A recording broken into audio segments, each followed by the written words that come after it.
Assalamualaikum warahmatullahi wabarakatuh. Waalaikumsalam warahmatullahi wabarakatuh. Alhamdulillah wassalatu wassalam ala rasulillah wa ala alihi washabihi wa mawala. Allahumma sholli ala Sayyidina Muhammad wa ala alihi Sayyidina Muhammad. Amma ba'd.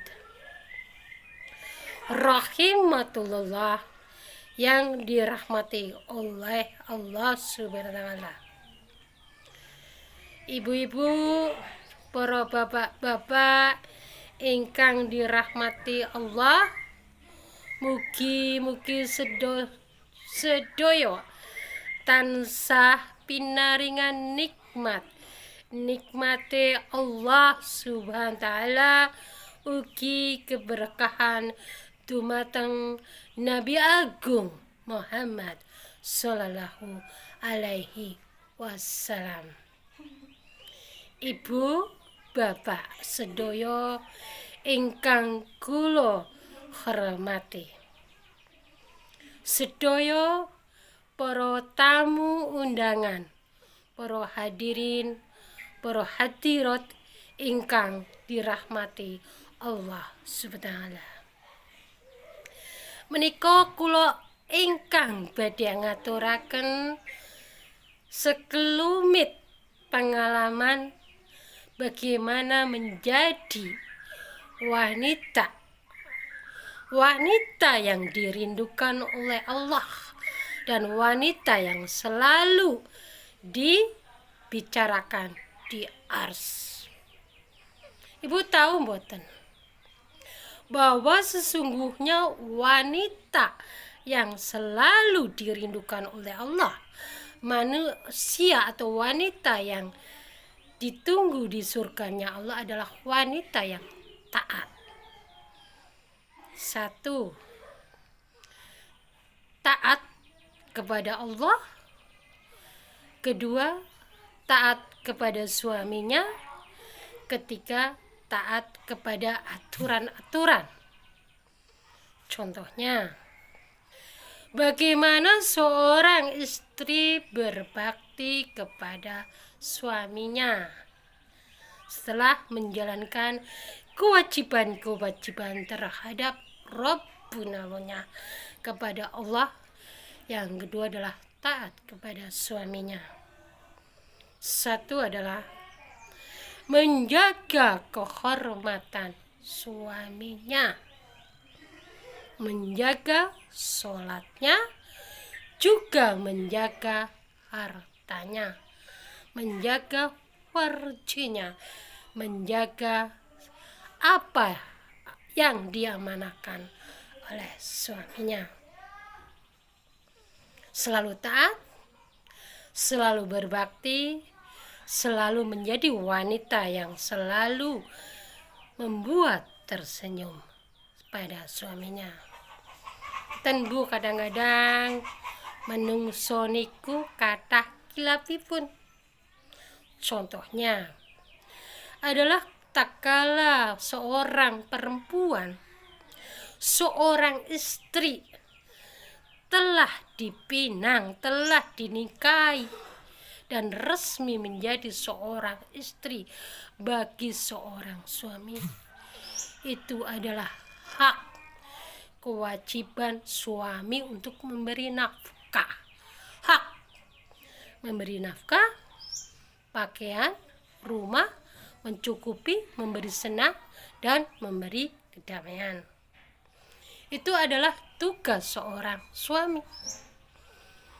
Beda lagi dengan tugasnya wong wedon ya Bu. Di sumur juga di dapur, di kasur. Di kasur, di dapur, di sumur.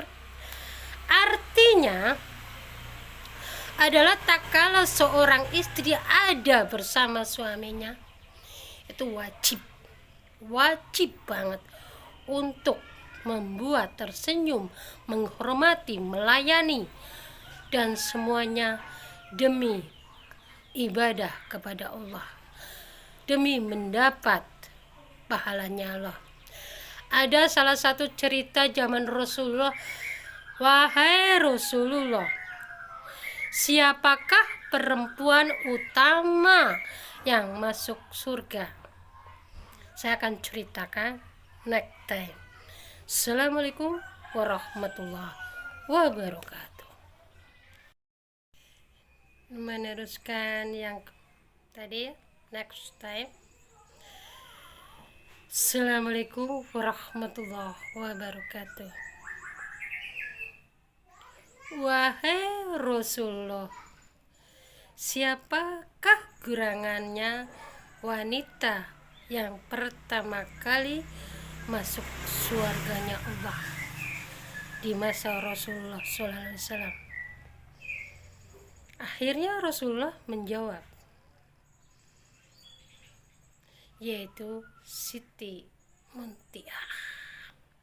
Siti Muntiah, wanita soleha yang pertama kali masuk surganya Allah di zaman Rasulullah Shallallahu Alaihi Wasallam.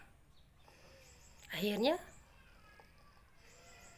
putri Rasulullah Fatimah Zahra merenung, bukankah dalam hatinya saya yang putri Rasulullah, jelas-jelas Rasulnya Allah, wali Allah, masuk surganya Allah, tapi beliau masih penasaran dengan Siti Muntiah.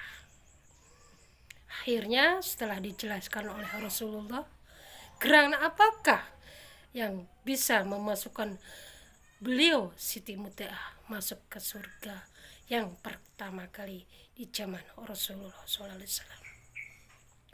Setelah izin dengan Ali bin Abi Thalib, suaminya, akhirnya putri Rasulullah beranjak sana ke diamnya Siti Muntiah.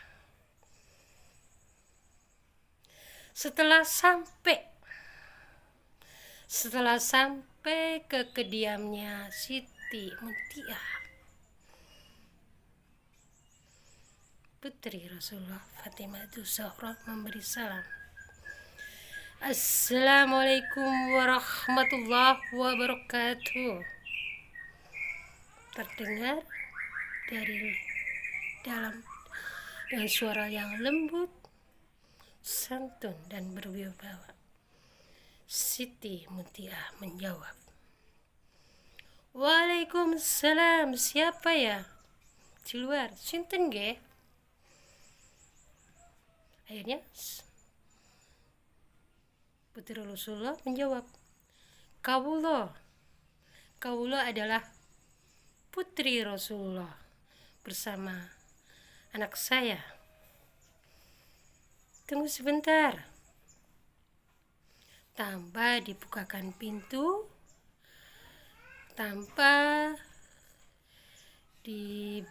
sama sekali, Siti Muntiah tetap di dalam, tapi menyambutnya dengan suara yang lembut.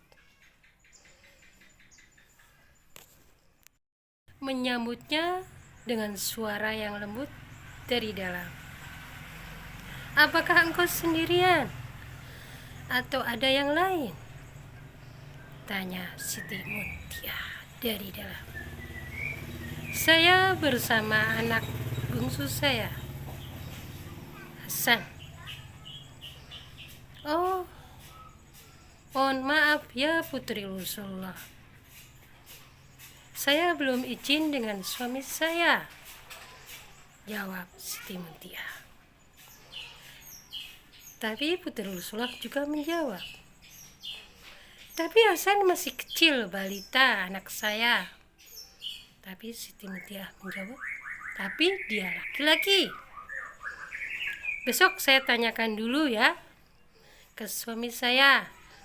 Nanti insya Allah bisa bertamu ke tempat saya.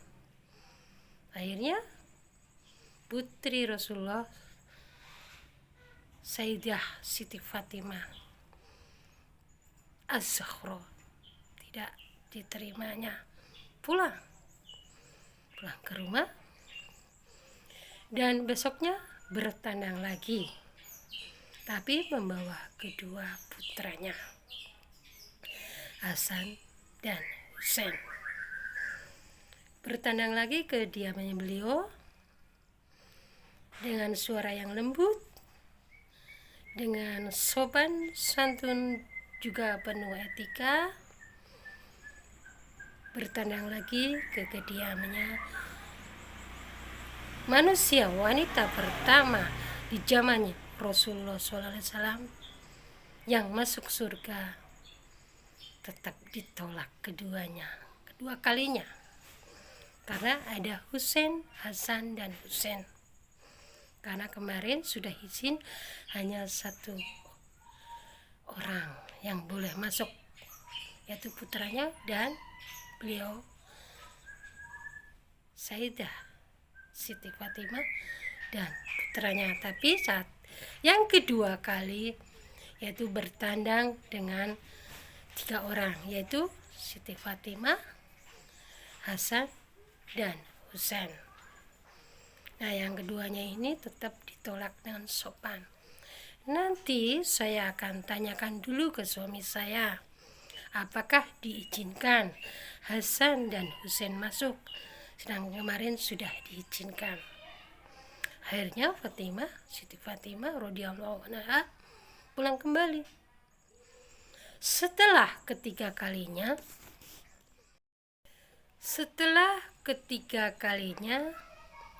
akhirnya Sayyidah Fatimah Zahra diterima berserta putranya Hasan dan Husain.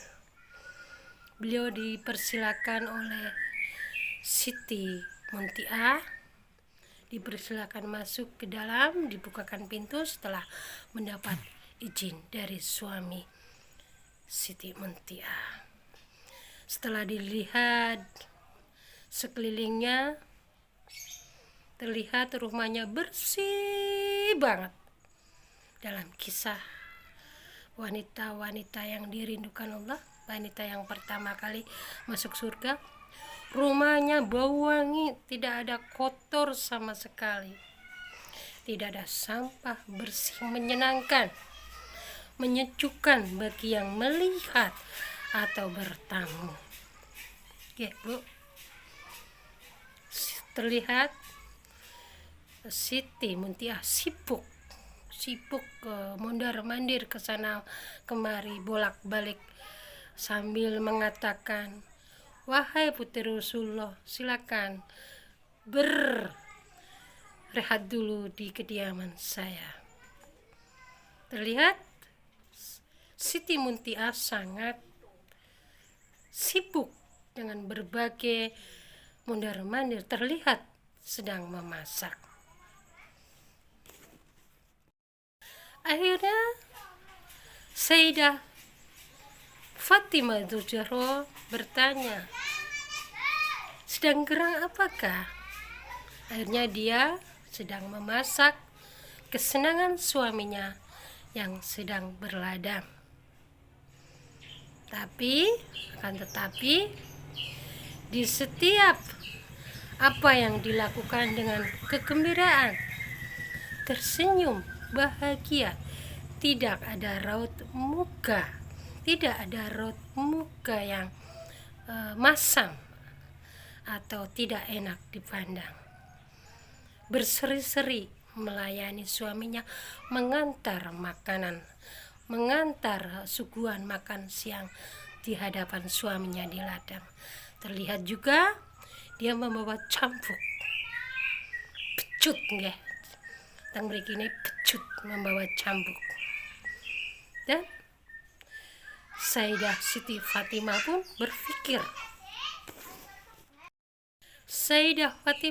berpikir, untuk apakah cambuk atau pecut tersebut? Ternyata setelah didalami, setelah melihat, cambuk tersebut adalah untuk mencambuk Siti Muntiah bila mana masakannya, pelayanannya terhadap suami atau baktina kepada suaminya, dia siap didera atau dicambuk, dipecut ya Bu. Subhanallah, Masya Allah. Adakah wanita-wanita sekarang seperti beliau-beliau? Walau alam bisawab. Semoga apa yang menjadi toladan wanita-wanita terdahulu, wanita-wanita yang dirindukan oleh Allah, wanita-wanita yang dirindukan surga, bisa selalu bersama kita. Setidaknya belajar, iktikbar dengan kisah-kisah terdahulu. Cukup sekian. Assalamualaikum warahmatullahi wabarakatuh.